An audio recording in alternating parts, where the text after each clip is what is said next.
A little shot of caffeine. I have to tell you, the little Christian had me up at 1:30 a.m. my time for a breakfast meeting. So I'm running on caffeine here this morning.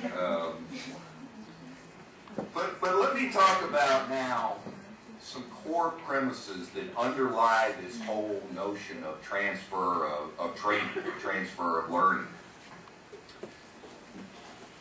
Next slide, please.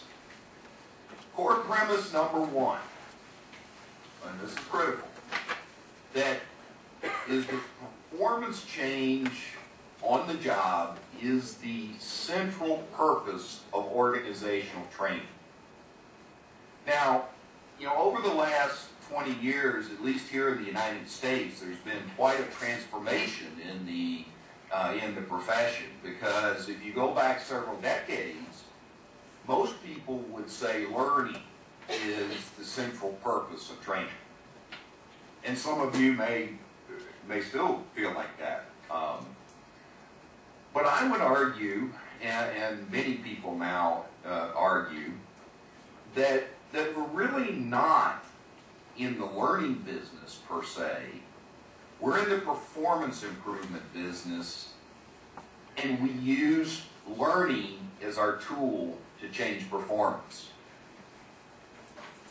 And think about that. That fundamentally changes your view of what you do.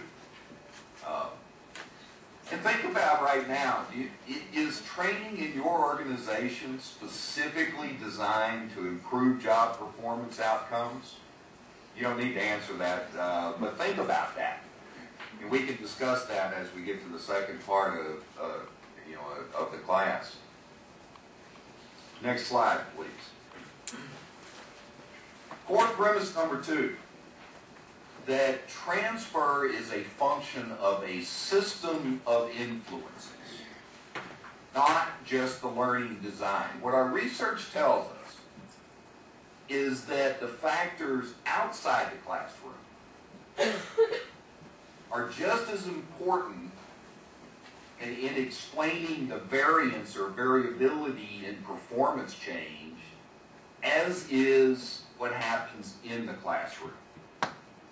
That in most studies it's about 50-50. Said another way, what that means is if all we focus on is the design and the delivery of good training in the classroom, then we miss 50% of the influence on transfer. Next slide. Now, in reality, we have to think of this in terms of a partnership. Obviously, transfer depends on the trainer and the trainee. But the supervisors of trainees also have a very fundamental role to play in making transfer happen. Senior management has a fundamental role to play. And that's what I mean by a system of influences. It's not just about the learning design. Next slide, please.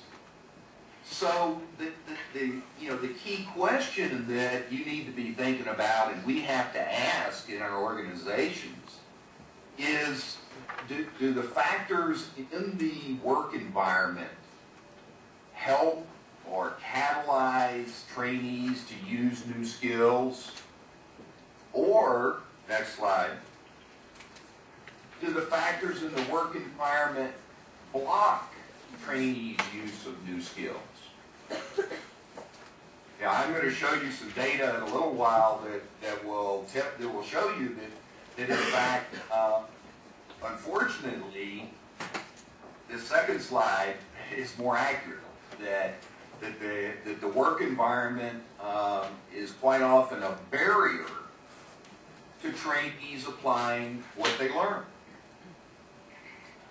What this also says, though, and this is where part of the problem comes in, it says that if a trainer or a training organization is serious about trying to affect transfer, then they have to get involved with kind of the messy process of change inside the organization and working with management and supervisors to change the work climate.